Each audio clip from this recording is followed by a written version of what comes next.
Hello, hello, hello. This is Smiley. So, we still have to finish up our story, right? Um, Last we were talking, of course, it's for the lawsuit. And not just so for that, it's because we're in the middle of several projects and sets.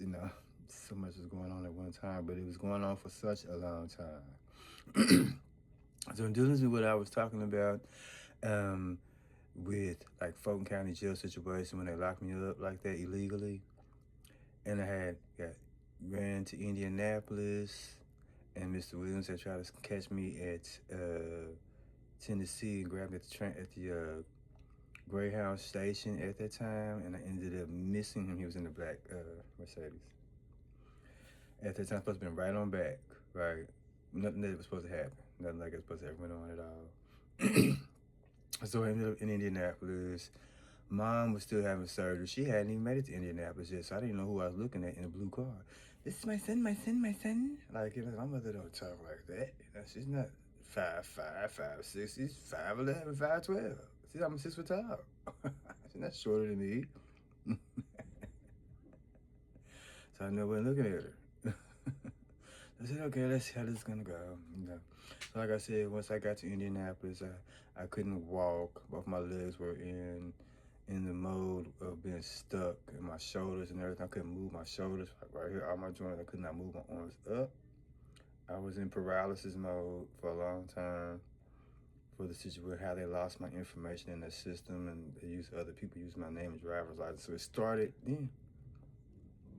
Anyway, so once we're in Indianapolis, Miss Adams said, once you get there, make sure you go right to the doctors, knock that out, and then, let me know, email me, let you know you got there so I know what to do. And then she was going to make sure that I got my money and stuff because it's from another will of another person that passed away. It's on her side of the family. And so in the middle of her project with Miss Patricia, I think it was Miss Garvin and Miss Olney that was involved in that situation, I also was in the middle of the waterfront apartments watching the building burn down in that process. I was only there till like Thanksgiving. I was on my way back to Atlanta. Just a couple of months. And that was only because I had to fill some paperwork, get well, medication, everything. But I was not supposed to leave my house, my own apartment.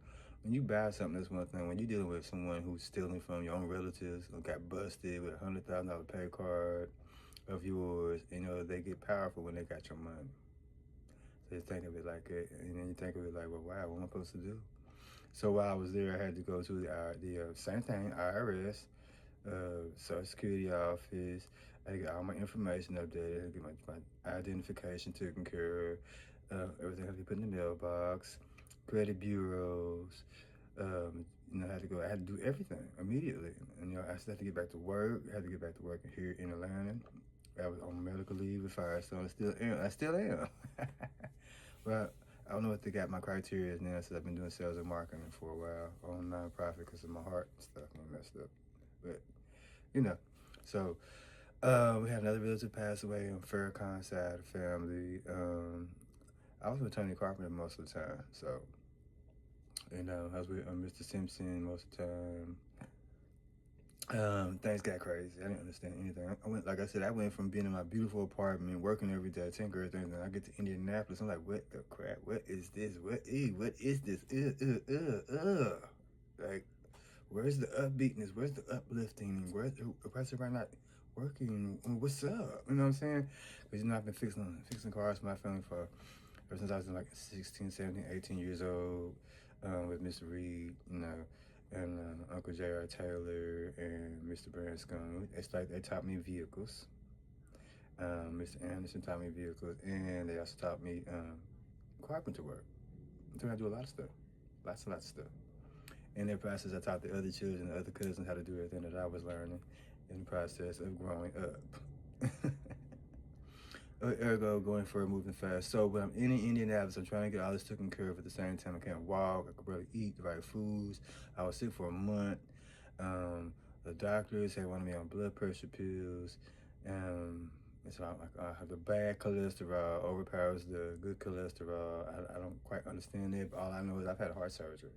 in Indianapolis at Wish Memorial Hospital. So I've had heart surgery. I have a valve here that continues to leak. I had polymer mesh here. My stomach had to be stitched back up. I had it stitched up on that side. I had to do surgery on my abdomen and anal area. I said, what's that anal? It's a stitch. There's nothing wrong with my ass. It's a stitch. I had anally stitched the right side up in Indianapolis, in Louisville, when I fell out the tree. We went fishing and camping. That's with Domingo and the family. And Daddy, and which Ernest. I remember.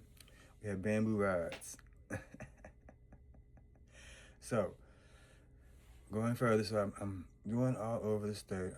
I'm visiting Brandon Brewer for the first time, and everything looks weird on his side. And then I go looking for Brian Gunn's sister and Charlotte, and let me see what's going on. I'm getting blocked by Kabuki's family. She came to Indianapolis. I seen them. They both riding them down in a little car that I fixed for her when she was working at Clayton County Board of Health, a little blue car. I ended up putting the air conditioning stuff on it. It was tuned up. It had a radiator leak. I fixed it over Charlotte and Sean and David Eubanks' house with their mom. She plays piano, my auntie. And I fixed both the cars there. That's where the Mother's Love was. My wife isn't. My auntie plays piano. I wanted her to play the piano. It was so nice. But at that time, now this is where I wrote. This is right before COVID. Right after the jail with Fulton County. So I'm on my way back soon. Me and Mr. Carpenter together. It was the time. I talked to Uncle Yancey. I went to see Cousin Ryan. I hung out with the guys. Hung out with them.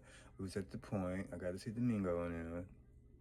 I left and went home to Miss Carpenter's house. We had time for the weekend. I went and stayed with Jonathan for a while, Mr. Tricky. I had to use his address and get the check from Netspend, and it was delivered. The same day it was delivered. He told me, make sure I get it. Miss the address and stuff of it. And right when he came, we seen a dark-skinned person jump out the car and take the check out the mailbox, get back in the car, and take straight on off, going right onto Lafayette Road, really fast. So that was the grievance on there, and I showed you guys the credit card numbers. The last 4 digits of all 4 of those numbers is ClaytonDJ@gmail.com. Bertram had the information for me a long time ago. I don't know what he's done with it since then. Like I said, you got politicians in the middle of stuff like that. And then, you know, what made it even worse, when I was over Jonathan's finishing up my fraud report information, the officer shows up and calls me and says, meet me down at Fifth Third Bank, and I can go ahead and take care of that for you. And I said, take her away. You know, I'm at home in Indianapolis. I'm part of the Indianapolis State Department of Health. What do you need to take her up? Exactly. It wasn't a real police officer. And it was the same person that came all the way back to Atlanta, Georgia. Along with the other cop car that was in Tony Carpenter's yard, along with the 3 case numbers I have pending in Indianapolis for the same situation of fraud. So they chased me all the way there. The same group, all the way there. Wasn't supposed to left. I wasn't supposed to let my nieces and nephews had a relative that passed away. My best friend Eric died. I know what happened to the kids. You know, they're supposed to be around me.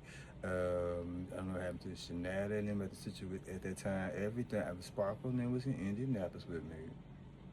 Kim came by, but she was already telling me she was going to be at Kathleen Jones' house. And I told her where to go, how to get there. When she got to Indianapolis, I said, I'll get you. I'll see you there. So I said, I'll see them back there. Me and Faye hung out over at Janet house, Miss Branscombe, and I mean, like, everything they had going on, I knew nothing about. Nothing. I was at work at Firestone. When I moved into the Harvard Place Apartments, it was put there by Caroline Smith, Casey Robinson, and Kelly, and their own cousins. The BT. You understand it? So, ergo, going further into the situation right around Thanksgiving, got the truck ready. Something happened weird with Peaches, and then I didn't understand what was going on with the house. Oh, I told her everything supposed to have been in my name from Aunt Karen and from down in Jamestown, Kentucky. I'm the owner of the land and everything. She's supposed to make sure everything was on in the house for Brian's house. So that's I'm the one. Say it like I'm the one, the only one. Or there's nothing that happened to me. So who came to Indianapolis? Andre Dixon that came to Indianapolis. It was a tall person. He was in a van. I think it was with Robert Simpson and them at the time, and Roger. So I'm not sure. Also, Crimson Dawson came in Indianapolis too, along with Almanac, and all in that Yukon. And so I don't know who else was there. Because, we was at the park. I was at the park with my brother Cecil. I was at the park with Uncle Cecil, Sr. I was at the park with Patrick. We showed up in Indianapolis. The light skinned one. We was out at the park. Uncle Chucky was at the park. Uncle Chucky Lawson. He had instructions for me. Cecil had instructions for me. They had lots of work for me to do. I was always on chore status. I always have work to do for my brothers and sisters and my cousins and nieces and nephews. Never been through nothing like this. But I told them they never knew I put that much money up. Bring Sprout that check. So I didn't cash that check. I ended up with the card and everything in my hand later on. They said it was somebody who was older than me, and that was with my father at the time. We won the money in Louisville, Kentucky, Churchill Downs Racing Horse. I won that. That's what I went to the double doors with. Not to mention the lawsuit that we and Brian Gunn won in Hobsonsville for the rattlesnake being in the hotel room. And a couple of other things. Not to mention the scratch off I won in Beaufort, Georgia, where I was supposed to scratch it off. Someone else scratched it off and never gave me the card. Never gave it to me. I signed for it and everything just to make sure they knew it. Got on good with gambling, but scratch this off while I'm painting the back patio, Mr. Cook, and see what we get. 7.5% on cash in it and taxes and fees and stuff is what he told me. I never heard nothing else about it. The money showed up later on, missing. But it was bought with my Wells Fargo card. And they should prove it. Not to mention the $87 that came missing out of my account too, plus $23 other dollars, plus $1,000, plus $587 more dollars came missing. Not $867 came missing too. Mr. Pillar had my phone and he said, "Welcome, Dezmond Clayton, Wells Fargo," and there was some money sitting right in the phone. And there was a $17,000 check and a $27,000. One was PNC Bank. I settled it for $47,000 for the lawsuit, and I settled for $10,000. It was $10,000, something like it. I settled for $1,000 for the IRS for Smiles and Miles for the amendment, and Miss McKinley had the check in her hand at at Hambridge Court by the gas station in the blue car. She got out at the light. The little short person was the one that had stole my Bitcoins and stuff. She had the check. It said my name on it, everything right from the IRS. I said, if you cash up with me, make sure you put it in my account. From what I was told, it was put in the account. Guess who had it? Exactly. So anyway, Erica going further. So Thanksgiving comes. Our relative dies. I'm dancing to Paula Abdul's Blowing Kisses, hanging out in the kitchen. Mr. Carpenter's playing the piano and stuff, and working, watching CSI, and so forth like that. And my other uncle hanging out, and Tank was around. So I'm dancing. The check is in the kitchen underneath the rug on the floor. That's what the check was. Right. Blowing kisses in the wind, waiting on you ears like blowing kisses. Right. So that was just me dancing for Paula Abdul, and the thing was, it was to see how you learn how to move your body in hard to find, hard tight spaces and dancing and so forth, and learning to groove. So anyway, after that, I got ready to go back to work at Firestone back in Atlanta. I was going to Venison first because Big Chris wanted me to make sure it was still seasonal and they was going to straighten me out, get reseated up there. So I came back to Atlanta, got with Greg. He had me situated just temporarily. I was supposed to be right on over to my crib and everything was still there. They stole my black car, my Dodge Avenger that Mr. Cotton and Mr. Martin gave me through Title Max. Right, it was in Indianapolis. I seen Edmund and brought the car. I'm down the street, like, it's that right here. I never got the car. I bought the Volvo when the Ford F-150 broke.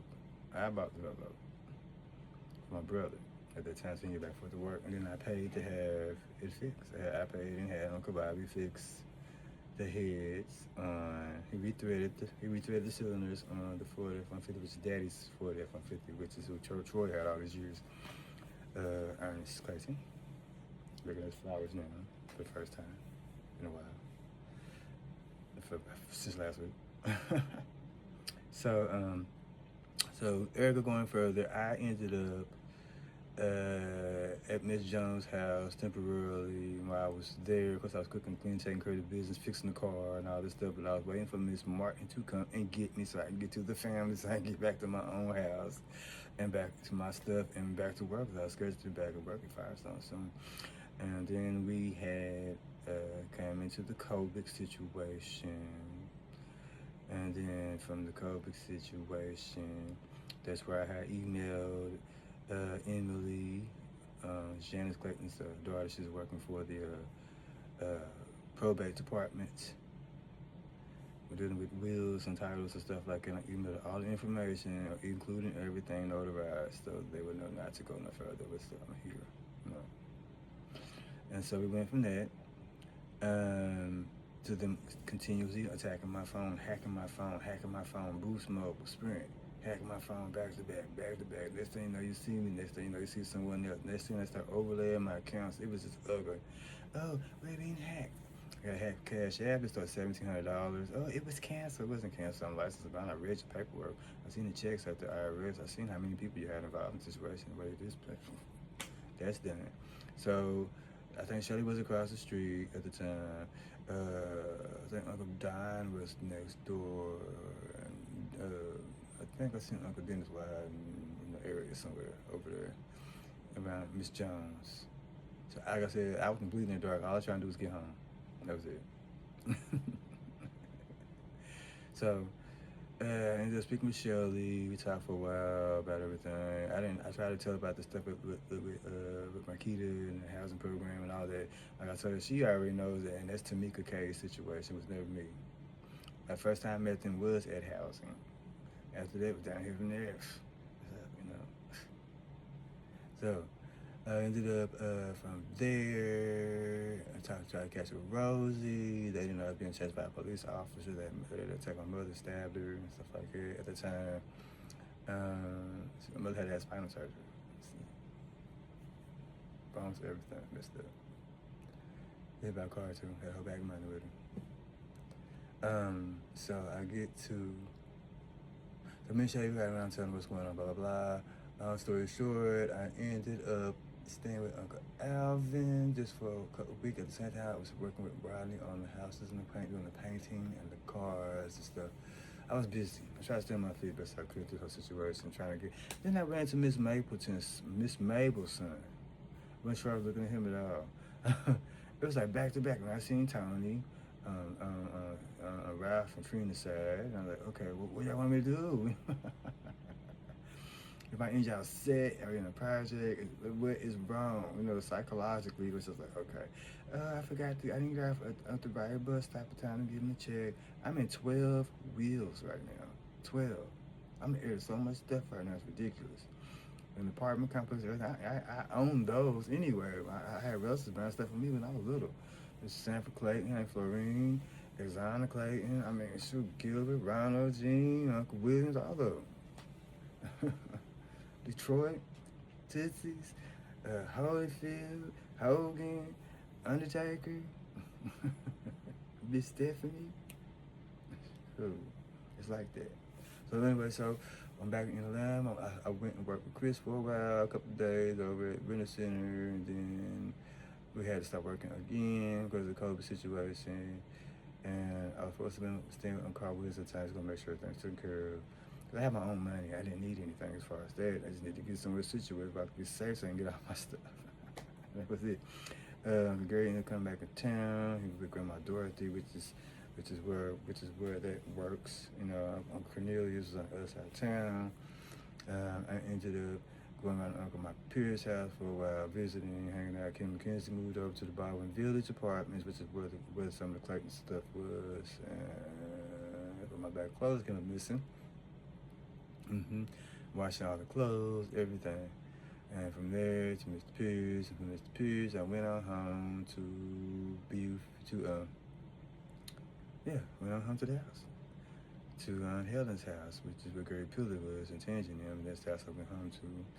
And it was just Jeffrey, it was just me, and then it was just Gary, it was supposed to be. In the middle of that, they were going to be moving out because I had Tony Carpenter. I got furniture out on Diane. I put furniture there. Toro, I put furniture there. Then I put my stuff there. So I was there. Gary supposed to be moved down the street to the other house around the corner. So a whole year goes past, 2 years goes past, 3 years goes past, and I lost best friend. They used to dance over there in a degenerate show from my relatives from Indianapolis, best friends from dancing in high school and stuff. And the queen that passed away had a heart failure at the same time, both times, Thanksgiving, Christmas. It was just back to back. Like, I couldn't leave the area too much. And it was just nonstop. And then when the child started coming over, they started forcing themselves over. They were girls, little guy friends offline, they were hanging out. But they were still not supposed to be in the house. It went a whole year, and they forced themselves in the house. They said, they all of a sudden they stand. They still weren't allowed to stay. It went on and on. They, same thing. They tore the house up. They didn't have 7 years. I even helped fix the house when we was little with Uncle Mike and them. Uncle Mike Rachel's side when we was growing up. So come down on Kenny Anderson, we fixed the house. Fixed the house, helped put the house together, everything. So it's in my name. It's really my house. I mean, the paperwork they did on it was false. I actually do have the original paper put up. I just didn't want to say anything about it. I feel like they have an investigation going. They should have fixed it. That's what they're supposed to do, right? I have the paperwork. Why don't you? The files department, police department, kept on me at my own house. And so Mr. Pillar and Mr. Cass, Uncle Barry walks me around to the other house, which is really Gary's other house. It's 2 houses. And I'm getting situated there. I didn't go into the house until they approved the water, and Uncle Gary Pillar Uncle Barry Cass had told me to hang on. You're there now, good. I emailed all the information, and they can pull it right up. They can email everything up, right down to the conversation.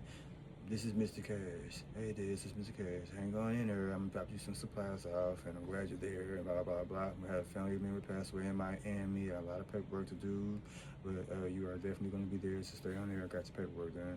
I sent them copies of everything, right down to the file report, my resume, and the people's name who did my house, and so the bills will stay paid, and everything was put in my name. And 2 days later, Curtis and them came and threw me out my own house. Rashad and Jarvis and kicked in the back door, and had the police officers and they chased me in my own house. And there wasn't even real police officers. A cop came and told me, "Sit tight, I'm gonna come back and get you." I already sent them copies of like the AT&T bill and the water bill and the housing bill, and I gave them a copy of the voiced text that was sent from the mortgage person who put me in the house. So that's that.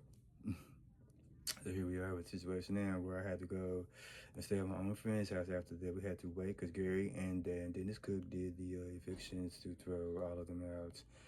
All of them. That August, I kept coming to check on everything. I came and checked the mailbox every single week because that's still my address. I own the land. And if the house is not up to par, I get tagged for that, Since I have my name so messed up with this identity stuff, they used my driver's license about big screen TVs, cars. They've been in Florida, Miami, Alabama. They've been in Nevada. I got receipts on all kind of stuff. Stuff you just want to keep to yourself. But I turned it all into the law firm agents and stuff. Mr. Brian Kemp knows all about it. He was there every week. But the thing is, they did not throw them people out. House is insured. It's in my name, everything. So that's what we waited for. I could get right on over there, check my mail, I call the police, I talk to the housing authority, I talk to the county clerk's office. I am responsible for the land. The land has to be fixed no matter what. No one ever had the right to do no power of attorney over me. I wasn't gone anywhere. I'm licensed and bonded. Customer service, sales, tech support, marketing, engineer. It's what you got, honey. Right there. And if you're present and you do a power of attorney like that and the person is present, and does not agree, then you have to do an appeal. They didn't do anything. They went right around me. So that's where we're at with that situation. I was in the hospital a whole month from August, my birthday, all the way to September, having heart failure, in the heart failure room the whole month. Last year I was paralyzed for the first 2 months, and Mr. Walker picked me up. And they still didn't get me to the right house. You're running away from the house, running away from it, running back.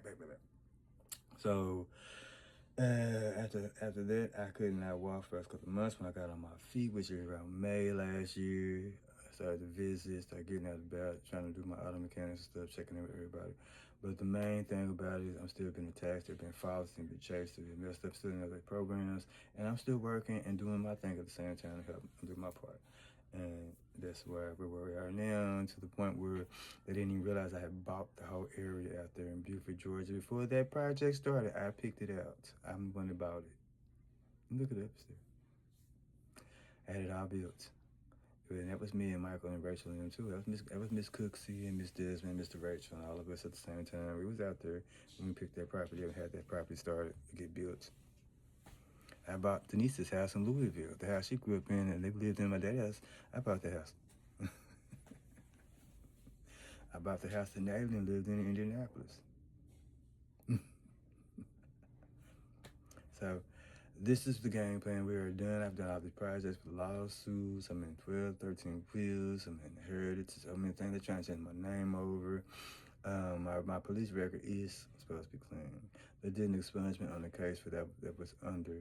I'm 21, and it was expunged. It wasn't supposed to show up. It was completely deleted and stamped and out the systems. They kept changing time, date, stamps, everything from Indianapolis to here, back to back, medical, everything. It was gone. There's proof of every single transaction that shows you how they did the sub thing with the what you call that, the browser and do your money, all that in one line, like a way to Excel program, just put all that money gone. So that is now the conclusion of things. I mean, I ended up going to jail for the same thing. Someone used my name, right? I was there for a couple of weeks. The December that I was out at my house, you see the picture of me doing the toilets in the yard out in Beaufort, Georgia at my house, and you see Uncle Dennis and Uncle Eric and them cooking and cleaning around the crib, and I'm singing and stuff. That's my house. Also, when we left from that area, went back to Beaufort, back to Chamblee. The house, my other house, tore up. I asked Gary, what's going on with the house? It's tore up. Where's it? Why is it tore up? Why is LA here? Why are they here? Right? Why are y'all back? House tore like it was just tore up, a mess, right? So I was just so flabbergasted and depressed about it. I mean, they weren't supposed to be like evergreen. They supposed to been gone. I mean, out. And the police wasn't doing nothing about it. And so, we called the police. I had the police to get rid of them, right? In that process of us getting into it, I had heart failure. I was stabbed with a drug, and I explained everything to the police when they came, and they had me lay down. I had to lay down. I was having heart failure. Laid on the middle of the floor, and I died right there in the living room. I was in the living room floor of 2981 Hilltop Drive, dead. When I woke up, there was nobody around me. There was no police there. I couldn't see. I lost my eyesight. I was completely blind. The doctor wanted me to go right to the ambulance. I didn't know where anybody was. I didn't know where my keys and stuff was, phone. I didn't know anything. I could not see. And somebody said, snap their fingers at me, tell me to come on the porch. It's private property. And he said, come on the porch. And I was like, I can't see. I can't move. I don't know what's going on. I need the ambulance. The ambulance hasn't gotten here yet. I called the ambulance. And I was supposed to be on police protection, not in the jail cell. I go outside, sit on the porch, and I'm telling the guy what's going on, and he said, do you need to give ride to the ambulance? I said, yeah, I need to go ahead to the emergency room because I can't see. I told him I was blind. I said, until you came and got me, I didn't even know where I was. I just woke up on the floor. And then as my eyes came here, I woke up, and I saw someone handcuffed me. And the dude had a little light-skinned person hide on the side of the building. And the cop car did not say Chandler, it said Decatur. So they released me before I got to the jail cell, right? And 227 was there. My girlfriend, 227, Miss Auntie Stephanie. I think, or Vanessa, it was one of them. And I was already released. It had the wrong person. The person they were was a different dude using my driver's license around the corner. They had found that person. So they released me at the front door as I was getting ready to be released from the booking. They sent a light-skinned guy and a dude with big old eyebrows sitting there, and they took my paperwork from the booking department. I thought he was like giving it to people to release me, and it came up missing. In the middle of the fact I couldn't see out of my eyes. I was still having AFib. I was still in the process of dying. They wouldn't let me be on the phones. I couldn't get help. They didn't give me an ambulance. They seen Jonathan right there. That's the one with the eyebrows. He's like, "We're gonna take care of this. It's gonna be okay." And I'm trying to see what the heck are they talking about. You know what I'm saying? And then Gary Pillar ends up in the same jail with me, which means he got right out. So there was two different situations. They were supposed to surprise me for a job well done on a case. I was in jail for 3 to 4 weeks on the floor in the living room. I mean, they booked me right away. Didn't even do anything. They didn't even follow procedures. They literally did it on purpose, which is why we're suing Fulton County. This is why we're suing Gwinnett County, which is why we're suing DeKalb County, because they messed up the paperwork all the way around and admitted it. And not just that, so did the recorder. 100% won. Nothing they could do. If I said $350 million at that time, when I was talking to Miss Judy about it, it's $380 million now, but the other guy said they want $450 million. So I'm like, well, where are we going with the class action lawsuits? Or are we going with the civil case of them messing up my rights like that?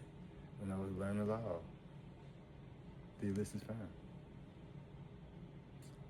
So ergo going further, from that house, I had to go stay with my uncle for a while, and I was staying with Mr. Stevens off and on. And through that process, I was getting attacked back to back. I'm asking, what are you guys going to do with me? I need to know, where my relatives are. You guys check my cribs? You check where I inherited? Did you guys check my shit? Because no one's doing anything I need, or is there something going on I'm not catching? So that's where it went from that. So I've turned all the paperwork in and everything up to now, in the process of me writing all these movies out, trying out some lawsuits, trying to still work, trying to get the business together. My heart's still going off and on, so I'm still dealing with a lot of things. And when I see everybody, that's like I'm not speaking. It's just I just don't know what to say. I've never been like that before, so that's what our help was. That's what I need help from my family for, to finalize this whole thing. Like I told Mom, when Tootsie died, she said, before she died, she said when she dies, they're gonna come out all the stuff she left for me, right down to the safe in the basement. So, and Dezmond Reed is my nephew from Louisville. And Jasmine is my niece. That's my brother's daughter. She's first at the police department. So, and that's it right now, guys. So this is where we are in my lifetime. So you take this, retro this all the way back to the beginning and find out, wow, that happened. Where's the money? Where's my car lot? Where's my vehicles? Where's my truck? Where's my Mercedes at? Wow, these superstars around me like that. Who's telling the truth? Who's telling a lie? Speculation. Where is my adventure? Where's the money from the truck getting hit from Lloyd Insurance?